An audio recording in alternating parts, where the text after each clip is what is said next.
നിങ്ങളുടെ ഇഷ്ട പരമ്പരകൾ എക്സ്ക്ലൂസീവായി സൺ നെക്സ്റ്റ് ആപ്പിലൂടെ തികച്ചും ഫ്രീ ആയി. ഇപ്പോഴേ ആപ്പ് ഡൗൺലോഡ് ചെയ്യൂ. ഇപ്പൊ നിങ്ങൾക്ക് നിങ്ങളുടെ ബന്ധുക്കളോട് പറയാൻ ഒരു ഉത്തരമായില്ലേ?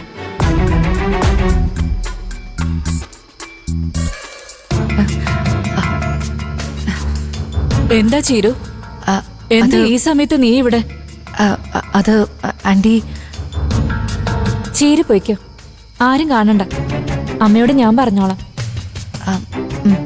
ശരി, പോട്ടെ ആന്റി.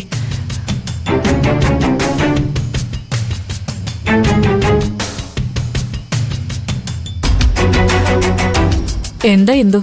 എന്തെങ്കിലും പ്രശ്നമുണ്ടോ?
ഈശ്വര, സത്യേട്ടന്റെ ഫോൺ ഓഫ് ചെയ്തിരിക്കുകയാണല്ലോ.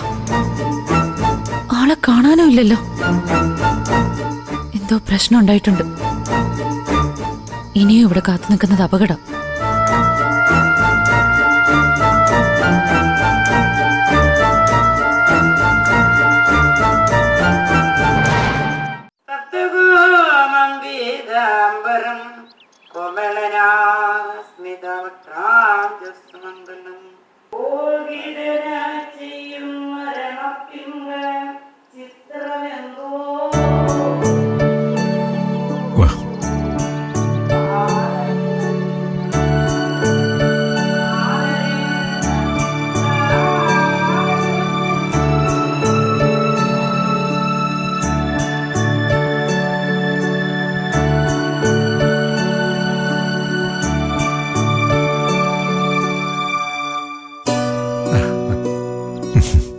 മോളെ, പ്രസാദം വാങ്ങിച്ചോളൂ, വാങ്ങിച്ചോളൂ.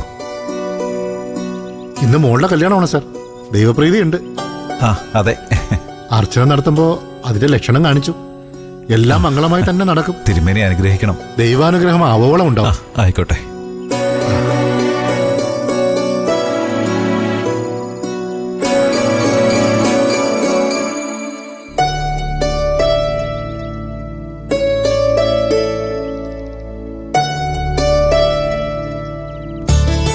അടച്ചോളൂ ബാനുമ്മേ. ഞാൻ അടച്ചേക്കാം. നമുക്ക് പോയിട്ട് വേഗം മുന്നേ, അവര് വരുന്നതിന് മുന്നേ എത്താം. ആന്റി, ആഹാ, ഹർഷ കറക്റ്റ് സമയത്ത് തന്നെ വന്നല്ലോ. രവി വരുന്നില്ലേ ഹർഷേ? ഇല്ല ആന്റി, രവിയേട്ടന് എന്താ അമ്പലം. ആന്റി, നമുക്കേ എന്റെ കാറിൽ പോവാം. എന്താ? അതെ, നമുക്ക് ഇന്ദുവൊക്കെ എങ്ങനെയാണ് അമ്പലത്തിലേക്ക് പോകുന്നൊന്ന് നോക്കാവേ. ഒരുമിച്ച് പോകുന്ന സാവിത്രി പറഞ്ഞായിരുന്നു. അപ്പോ സത്യനും കുട്ടിയല്ലേ സുശീല നമ്മൾ അമ്പലത്തിൽ പോകുന്നത്? ഓ, അവന്റെ ചേട്ടനും അളിയനും ഒക്കെ ഉണ്ടല്ലോ. കൂടെ അനുപമയും സോനയൊക്കെ ഉണ്ടല്ലോ. ഞാൻ എന്നാ അവരോടൊപ്പം പോയിക്കോളാം. കല്യാണ പെണ്ണിന്റെ കൂടെ നിങ്ങൾ പോയാ മതി. ഓ, ഭാനുവമ്മയ്ക്ക് എന്റെ ഒപ്പം വരാൻ മടിയല്ലേ? അയ്യോ, അതിന് എനിക്ക് എന്തിനാ മടി? ബസ്സിൽ കയറുമ്പോഴേ ഡ്രൈവർ ആരാണെന്ന് നമ്മൾ നോക്കാറുണ്ടോ? എന്നാ ഞാനേ സത്യന്റെ അടുത്തേക്ക് അല്ലേ. ആ, ചെല്ല്.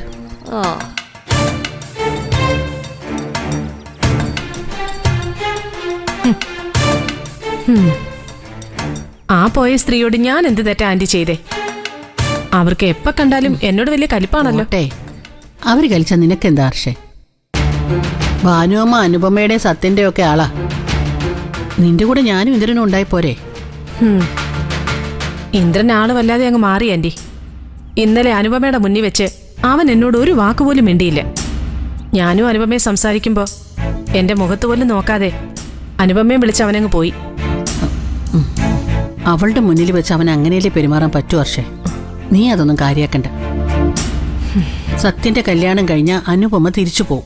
പിന്നെ അവൾ എന്ന് വരാനാ? അനുപമ ഇന്ന് തന്നെ തിരിച്ചു പോവോ? പിന്നെ പോവാതെ? ഇന്ദ്രന്റെ മുറിയാ സത്യനും ഇന്ദുവിനും വേണ്ടി ഒരുക്കിയിരിക്കുന്നത്. അപ്പൊ പിന്നെ സത്യന്റെ കൊച്ചു മുറിയില് ഇന്ദ്രനും അനുവിനും കുഞ്ഞിനും കൂടെ കിടക്കാൻ പറ്റില്ലല്ലോ. അപ്പോ ആന്റി എല്ലാം കണക്കുകൂട്ടി തന്നെയാണല്ലേ? പിന്നെ അല്ലാതെ. ആ, അവരെല്ലാരും അമ്പലത്തിലേക്ക് പോകാൻ ഇറങ്ങിയെന്ന് തോന്നുന്നു. അല്ല, കല്യാണപ്പെണ്ണ് ഇതുവരെ അമ്പലത്തിലേക്ക് പോകാൻ ഇറങ്ങിയില്ലേ? അമ്പലത്തിലേക്ക് അവര് അതിരാവിലെ പോയി. ദർശനവും വഴിപാടൊക്കെ കഴിഞ്ഞ് അവര് തിരിച്ചു വന്നോണ്ടിരിക്കുക. അതെന്ത് പരിപാടിയാ അവര് കാണിച്ചേ? അമ്പലത്തിലേക്ക് ഒരുമിച്ച് പോകുന്ന സാഹചര്യത്തോട് ഇന്നലെ പറഞ്ഞാണല്ലോ. എന്നിട്ട് അവര് പോവാനിറങ്ങിയപ്പോ നിങ്ങളെ കണ്ടില്ലല്ലോ. ആ, അവരിത്ര രാവിലെ പോകി എന്നെ ഒന്ന് വിളിച്ച് പറയണ്ടേ? വേറെ എന്തൊക്കെ കാര്യം നിങ്ങൾക്ക് വേണ്ടി ചെയ്യണം? പറയുന്നതിനൊക്കെ ഒരു മര്യാദ വേണട്ടോ. സച്ചിയുടെ വീട്ടിലെ ജോലിക്കാരിയായിരുന്നില്ലേ നിങ്ങൾ പണ്ട്? പണ്ട് ഞാൻ ആരായിരുന്നാലും നിങ്ങൾക്കെന്താ? ഇന്നേ സച്ചി സാറിന്റെ മകൾ എന്റെ മരുമകളാ. ആ സ്ഥാനം എനിക്ക് കിട്ടണം. മരുമകളാവണമെങ്കിലേ നിങ്ങളുടെ മകൻ ഇന്ദുവിന്റെ കഴുത്തില് താലി കെട്ടി അവളെ വീട്ടിൽ കൊണ്ടുവരണം. അതിനു മുമ്പ് സച്ചിയും കുടുംബത്തെ നിങ്ങൾ ഭരിക്കാൻ നോക്കണ്ട. ഞങ്ങളൊക്കെ നല്ല അന്തസ്സുള്ള കുടുംബത്തിൽ ജനിച്ചവരെ. നിങ്ങളുടെ മോന്റെ അന്തസ് ഞാൻ ഇന്നലെ കണ്ടതാ. നിർത്ത്. ഇതൊരു കല്യാണം നടക്കുന്ന സ്ഥലമല്ലേ? അതുകൊണ്ട് ഈ തള്ളയുടെ വായിലിരിക്കുന്ന മുഴുവൻ ഞാൻ കേൾക്കണം. ദയവ് ഇത് വഴക്കുണ്ടാക്കല്ലേ, ആരെങ്കിലും കേൾക്കും. ആന്റി എങ്ങോട്ടെങ്കിലും പോവാൻ ഇറങ്ങുകയാണെങ്കിൽ പോയിക്കോളും. ഓ, ഭയങ്കര പെണ്ണുമ്പിള്ള. അമ്മ ഇരിക്ക്. നീ ഇങ്ങോട്ട് വാടി വേണേ. എന്തൊരവസ്ഥ, എന്താവൂ എന്തോ. വേണ്ട. ഞാൻ ആ സ്ത്രീയോട് ഇന്ദുവിനെ കൊണ്ട് അമ്പലത്തിലേക്ക് പോകുമ്പോ എന്നെ എന്തുകൊണ്ട് വിളിച്ചില്ലാന്നാ ചോദിച്ചത്. അതിനാണ് ആ തള്ള എന്റെ നേരെ ചാടിത്തുള്ളി വന്നത്. ആന്റി പോട്ടെ, വിട്ടേക്ക്. അവരങ്ങ് പോയില്ലേ? എവിടെയുടെ സത്യൻ? അവന് താലി കെട്ടുന്നതിന് മുമ്പ് അമ്പലത്തിൽ പോയിന്ന് പ്രാർത്ഥിക്കണ്ടേ? സത്യൻ ഇതുവരെ റെഡി ആയിട്ടല്ലമ്മേ. അവനെന്തോ ഒരു ക്ഷീണം. രാത്രിയിൽ തീരെ ഉറങ്ങില്ലെന്ന് തോന്നുന്നു. എന്ന് വെച്ച് കല്യാണ ചെറുക്കൻ അമ്പലത്തിൽ പോയി പ്രാർത്ഥിക്കാതെയാണോ താലി കെട്ടുന്നേ? സത്യം വേഗം കുളിച്ച് റെഡിയാവാന്ന് പറഞ്ഞിട്ടുണ്ടമ്മേ. എന്നിട്ട് ഞങ്ങൾ അവനെ അമ്പലത്തിൽ കൊണ്ടുപോയിക്കോളാം. ആ ശരി, എന്നാ നമുക്ക് അമ്പലത്തിൽ പോയിട്ട് വരാം ഹർഷേ. ശരി.